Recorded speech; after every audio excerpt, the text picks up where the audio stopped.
श्री कृष्ण कहते हैं, कर्म करते जाओ, फल की चिंता कभी मत करो। व्यक्ति हो या जीव हो, उसका कर्म ही उसके भाग्य का निर्माण करता है।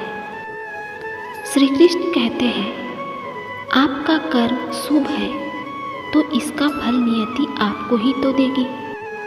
जो तुम्हारी वर्तमान परिस्थिति है और जो तुम्हारा वर्तमान परिस्थिति में कर्तव्य है, वही तुम्हारा धर्म है।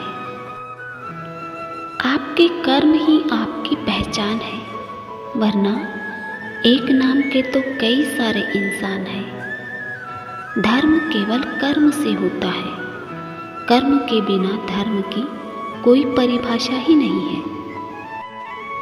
अहंकार करने पर इंसान की प्रतिष्ठा, वंश, वैभव तीनों ही समाप्त हो जाते हैं।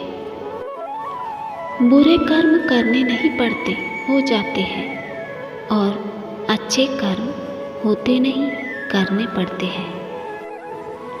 जो इस लोक में अपने काम की सफलता की कामना रखते हैं, वे देवताओं का पूजन करें।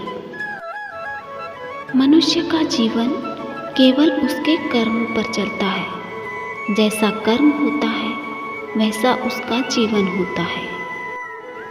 श्री कृष्ण कहते हैं, एक बात हमेशा याद रखना, जीवन में वाणी को संयम रखना अनिवार्य है, क्योंकि वाणी से दिए हुए घाव कभी भरे नहीं जा सकते।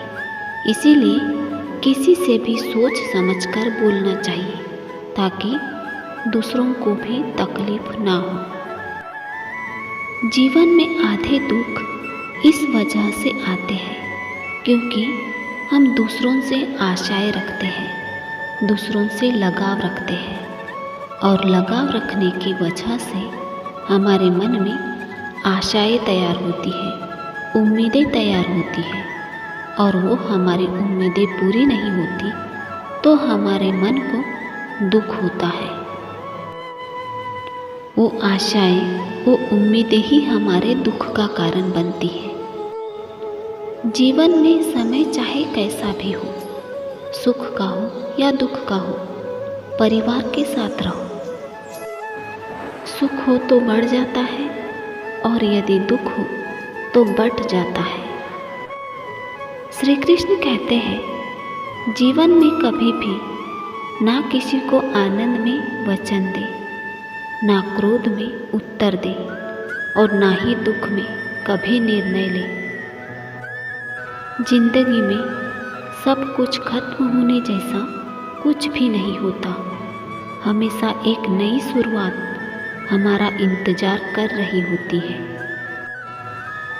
हमेशा छोटी छोटी गलतियों से बचने की कोशिश किया करो, क्योंकि इंसान पहाड़ों से नहीं, पत्थरों से ठोकर खाता है। मोहग्रस्त होकर अपने कर्तव्य पथ से हट जाना मूर्खता है, क्योंकि इससे ना तो तुम्हें स्वर्ग की प्राप्ति होगी और ना ही तुम्हारी कीर्ति बढ़ेगी। इस भौतिक संसार का यह नियम है, जो वस्तु उत्पन्न होती है, कुछ काल तक रहती है, अंत में लुप्त हो जाती है, चाहे वे शरीर हो या फल हो। जीवन में आधे दुख इस कारण जन्म लेते हैं क्योंकि हमारी आशाएं बड़ी होती हैं। इन आशाओं का त्याग करके देखो, जीवन में सुख ही सुख है। धर्म युद्ध में कोई भी व्यक्ति निष्पक्ष नहीं रह सकता है। धर्म युद्ध में जो व्यक्ति धर्म के साथ नहीं खड़ा है, इसका मतलब है वह अधर्म का साथ दे रहा है, वह अधर्म के साथ खड़ा है। अगर कोई मनुष्य हमारे साथ बुरा कर रहा है तो उसे करने दो, यह उसका कर्म है, और समय उसके कर्म का फल उसे जरूर देगा। कर्म कैसा भी हो, उसका फल अवश्य मिलता है। लेकिन हमें कभी भी किसी के साथ बुरा नहीं करना चाहिए, क्योंकि यही हमारा धर्म है।